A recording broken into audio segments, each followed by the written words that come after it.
Баба Љуба и дедо Димко се навлезени во 9-та деценија од животот. Живеат мирен и спокоен живот, таа во кратовското село Каврак, а тој во Вакав. Изродиле многу деца, преживеале војни, исчувале многу внуци. Градот секогаш го фалеле, но селото никогаш не го напуштиле. Иако во длабока старост, денот го минуваат активно, одгледуваат домашни животни и се грижат за своите бавчи. Најсрекни се кога некој ќе им тропне напорти и ќе им ја разбие монотонијата. А деновиве имаа причина плюс за радост, затоа што жените од огранокот на Социјалистичката партија во Кратово ги посетија нивните домови и им го разубавија денот. Не само во неделата за грижа на стари лица, туку и континуирано во текот на целата година посветуваме посебно внимание за грижа на старите лица.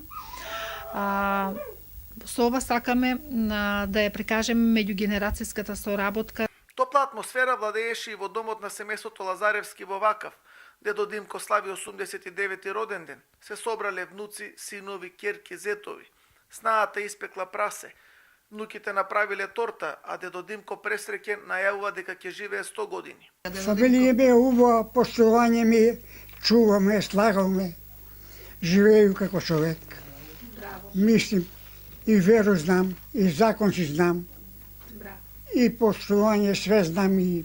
Форумот на жени на Социјалистичката партија ќе продолжи и во иднина да се грижи за постарите лица, покажувајќи ја хуманата димензија на политичкото действување.